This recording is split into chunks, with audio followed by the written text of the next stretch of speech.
J'ai une mauvaise nouvelle pour ton sommeil, si tu fais ça tous les jours. Aujourd'hui, on va parler d'un point essentiel pour pouvoir prendre soin de son sommeil. Alors reste bien jusqu'au bout de la vidéo parce que ça va vraiment changer la qualité et la quantité de ton sommeil et donc ça va te permettre de te sentir beaucoup mieux dans le quotidien, de dire au revoir à cette fatigue là que tu portes sur tes épaules qui t'empêche de te réaliser, d'être à la hauteur de tes ambitions et qui abîme ta santé pour maintenant mais pour demain. Parce que oui, le sommeil, il n'y a aucune ambiguïté sur le sujet tellement c'est documenté, le sommeil est le pilier fondamental qui va te permettre de vivre longtemps en bonne santé sans développer tout un tas de maladies dites de civilisation qui malheureusement se déclarent aujourd'hui dans nos sociétés de plus en plus tôt.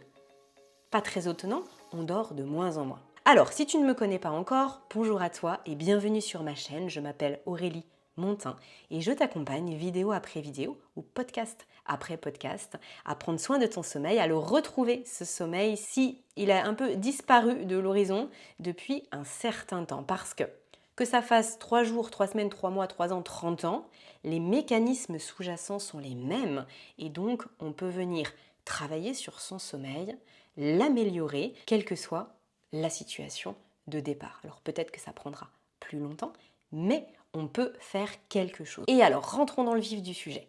Qu'est-ce qu'on fait pour ne pas ruiner son sommeil, pour pouvoir venir le soutenir au quotidien? Un point très très important que de nombreuses personnes négligent. Mais toi, tu ne pourras plus le négliger après avoir vu cette vidéo parce que tu seras au courant. Alors, j'aurais pu citer les écrans, le café ou des choses qui sont relativement connues aujourd'hui. Parce que c'est vrai que ça abîme le sommeil. Mais il y a une chose que je vois chez pratiquement toutes les personnes que j'accompagne, qui est liée à l'alimentation. Cet élément, c'est le grignotage. Et notamment, le grignotage sucré. Et avec ça, vient un autre élément qui est le repos digestif. Mais ça va de pair, c'est pour ça que j'ai dit un élément. Et tu vas comprendre pourquoi. Alors, qu'est-ce qui se passe lorsqu'on mange?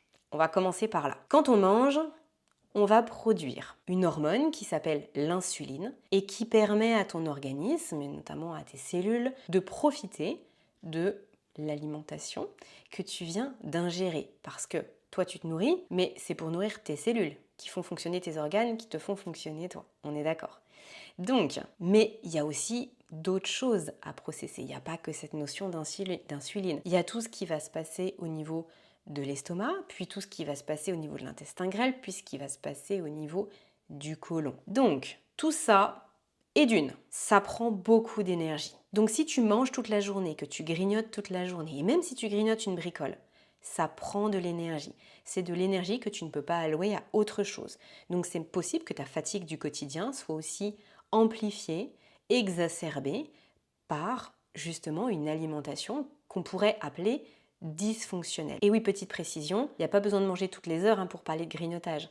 Si tu petit déjeunes, que tu manges une bricole à 10 heures avec les collègues ou chez toi parce que tu es en télétravail, que tu déjeunes à midi, que tu prends une collation l'après-midi et que tu dînes, c'est du grignotage toute la journée. Réellement, ton corps n'a pas besoin de ça pour fonctionner correctement. Au contraire, à nouveau là, ça l'entrave et c'est ce qu'on est en train de voir. Donc que ce soit l'énergie qui part pour la digestion, que ce soit l'insuline qui fait le yo-yo et donc qui peut induire ce qu'on appelle une hypoglycémie. Et c'est très souvent le cas, une hypoglycémie réactionnelle, et c'est très souvent le cas sans vraiment qu'on s'en aperçoive.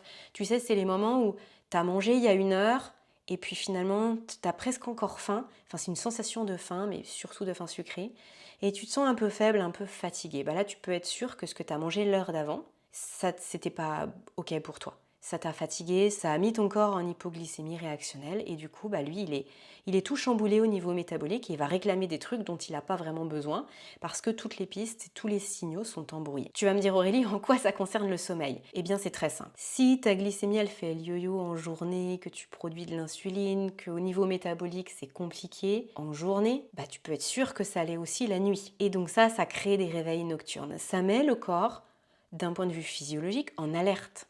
C'est dangereux pour lui de se retrouver en hypoglycémie. c'est dangereux pour lui d'être en hyperglycémie. Il est sans cesse en train de devoir jongler, de devoir essayer de réguler ça. Et donc, ça peut créer des réveils nocturnes, mais ça peut être aussi très excitant et problématique au moment du coucher. Donc, ça peut empêcher de s'endormir. En plus de ça, tout ce grignotage, ça ne permet pas au système digestif de se reposer et voire même ça l'encrasse énormément. Ça veut dire qu'il y a encore plus de boulot à faire la nuit. Et devine quoi?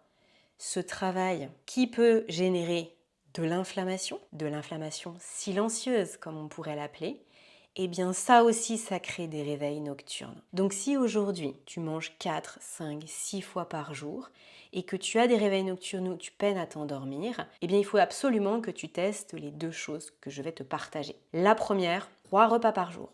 Peut-être même 2. Beaucoup de personnes fonctionnent avec 2 repas par jour, ou alors 2 repas, une collation, ou 3 repas par jour. Pas plus. Mange à ta faim, mange en quantité suffisante. Je ne suis pas en train de te dire de réduire les quantités, ça c'est un autre souci qui relève plus de la diététique. Moi, ce que je suis en train de te dire, c'est que tes prises alimentaires ne doivent pas être réparties toutes les heures tout au long de la journée. Donc ça, c'est la première chose. Ensuite, veille à ce que ta plage de repos digestif la nuit soit la plus large possible. Si tu dînes tard, il faut petit déjeuner tard. Si tu petit déjeunes tôt, il faut dîner tôt. Parce que du coup, tu auras beaucoup plus le temps de mettre en œuvre les processus physiologiques naturels qui sont liés à la détoxification, l'élimination, la régénération de tes organes digestifs la nuit sans être entravé. Parce que tous ces grignotages, parce que le peu de repos digestif entraîne une inflammation au niveau du système digestif, ça l'abîme, ça nécessite finalement pour le corps de faire beaucoup plus de job et dans cette frénésie de travail, eh bien, le repos ne peut pas rester, ne peut pas soit s'installer, soit rester là si c'est au milieu de la nuit. Donc pour récapituler, pense bien que ton corps a besoin d'une belle plage de repos digestif. Veille à l'heure du dîner et l'heure du petit déjeuner.